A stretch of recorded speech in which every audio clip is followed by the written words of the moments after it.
السلام عليكم ورحمة الله وبركاته.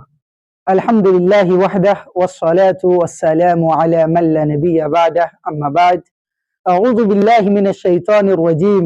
بسم الله الرحمن الرحيم. قال الله تعالى: وما خلقت الجن والإنس إلا ليعبدون.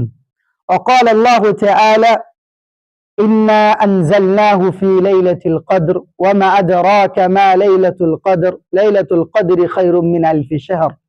وقال النبي صلى الله عليه وسلم عن أبي هريرة رضي الله تعالى عنه قال: قال رسول الله صلى الله عليه وسلم: من قام ليلة القدر إيمانا واحتسابا غفر له ما تقدم من ذنبه. সম্মানীয় দর্শকবৃন্দ, সর্বপ্রথম সেই মহান করুণাময় আল্লাহ রাব্বুল আলামিনের প্রশংসা জ্ঞাপন করি, যিনি আমাদেরকে জুমার সালাতের বাদ কিছু নসিহা কালাম শোনার জন্য একত্রিত করেছেন। তাই সকলে বলি আলহামদুলিল্লাহ। তারপর পরে আমাদের নবী, সারা বিশ্বের নবী, তাজদারে মদিনা মুহাম্মদ মুজতাবা মুহাম্মদ মুস্তাফা সাল্লাল্লাহু আলাইহি ওয়াসাল্লামের প্রতি সহস্র দুরূদ ও শান্তির ধারা বর্ষিত হোক। আল্লাহুম্মা সাল্লি আলা আল্লাহুম্মা বারিক আলা। সম্মানীয় দর্শকবৃন্দ, আজকে আমরা এমন এক পরিস্থিতিতে এসে পৌঁছেছি, আজকে এমন এক ভয়াবহ পরিস্থিতিতে মুসলমান সমাজ এসে পৌঁছেছে, তাদের মধ্যে রমাদানের গুরুত্ব, তাদের মধ্যে রমাদানের ফজিলত আজ পর্যন্ত তাদের কাছে উপস্থাপন নয়, বা তারা সেই অনুযায়ী তাদের জীবনযাপন করছে না। নবী করিম সাল্লাল্লাহু আলাইহি ওয়াসাল্লাম রমাদানের গুরুত্বকে কিভাবে উপস্থাপন করেছেন, রমাদানের ফজিলতকে কিভাবে উপস্থাপন করেছেন, একটি হাদিস না বললেই নাই। আমরা দেখি সাধারণত প্রাথমিক রমাজানের প্রাথমিক দিকে আমাদের ঈমান একদম প্রবল হয়ে যায়।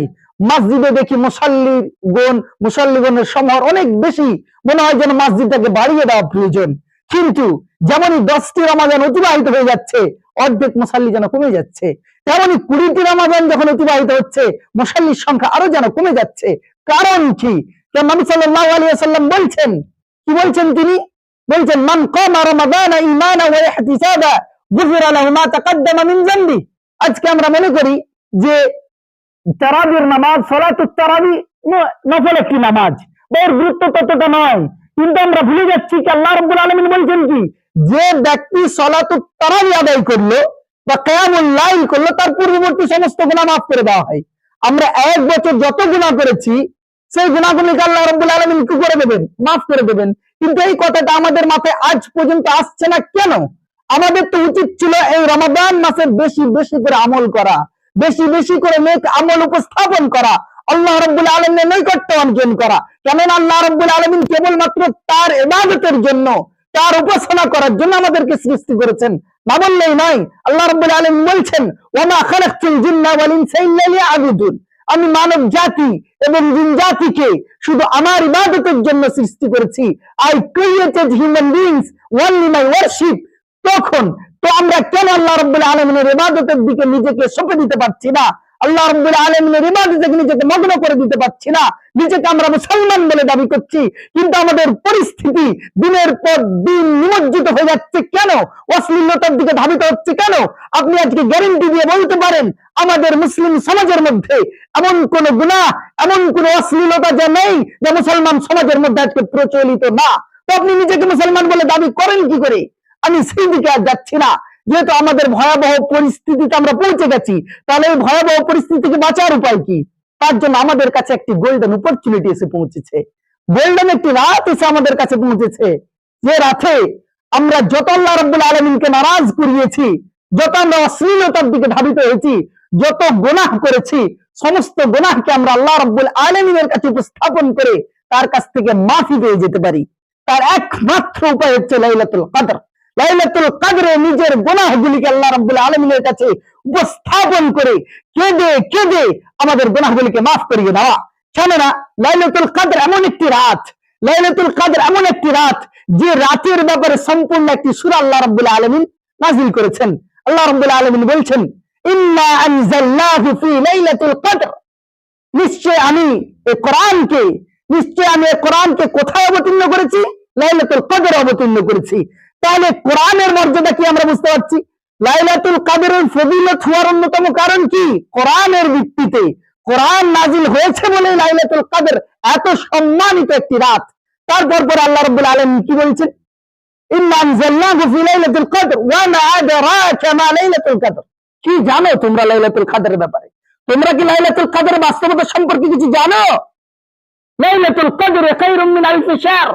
লাইলাতুল কদর হচ্ছে হাজার মাসের থেকে উত্তম, হাজার মাসের থেকে উত্তম একটি রাত।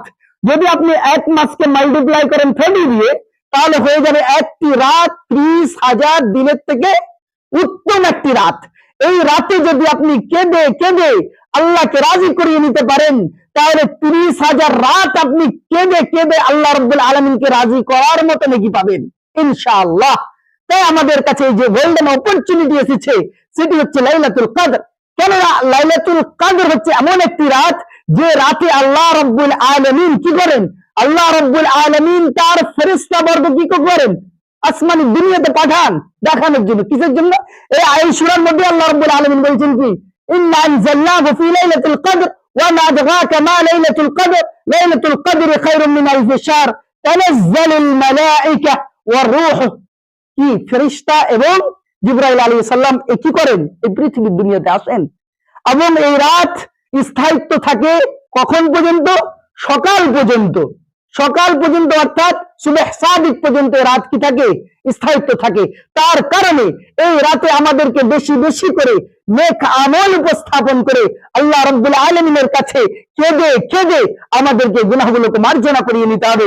কেননা আমাদের জীবনের একমাত্র উদ্দেশ্য, আমাদের জীবনের মূল লক্ষ্য, মূল উদ্দেশ্য হচ্ছে তার ইবাদত করা।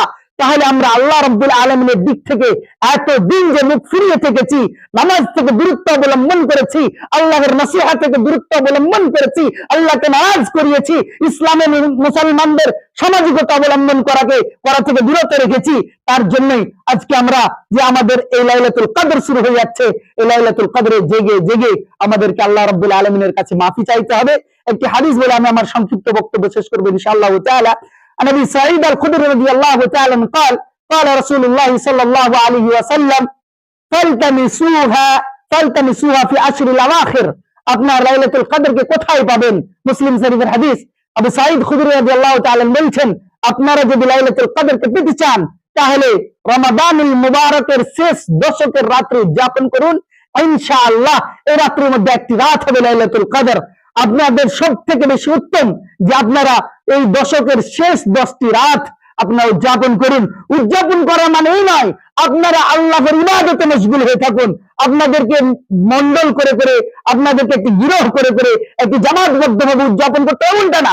আপনি একাকিত্বে আল্লাহকে স্মরণ করুন, আপনার গুনাহগুলিকে আল্লাহর সামনে উপস্থাপন করুন, আল্লাহকে রাজি করান। ইনশাআল্লাহ আমাদের সমস্ত গুনাহ ইনশাআল্লাহ রাব্বুল আলামিন মাফ করে দেবেন। কেননা তিনি রহমান, তিনি রহিম, আমাদের গুনাহগুলিকে তিনি অবশ্যই ক্ষমা করে দেবেন। এবং এই গুরুত্বপূর্ণ রাতে আমরা অবশ্যই আমাদের ভ্রাতৃপূর্ণ দেশ ফিলিস্তিনের মুসলমানদের জন্য অবশ্যই আমরা দোয়া করব, তাদের পরিত্রাণের জন্য অবশ্যই আমরা দোয়া করব। আল্লাহ রাব্বুল আলামিন যেন তাদের পরিত্রাণ দান করুন, তাদেরকে যেন জান্নাতবাস, তাদের মধ্যে যারা মৃত্যুবরণ করেছেন তাদেরকে জান্নাতুল ফিরদাউস আতা করুন, এবং যারা জীবিত আছেন তাদেরকে নিজের হেফাজতে রাখুন। আমিন। তাকাব্বাল ইয়া রাব্বাল আলামিন। আসসালামু আলাইকুম।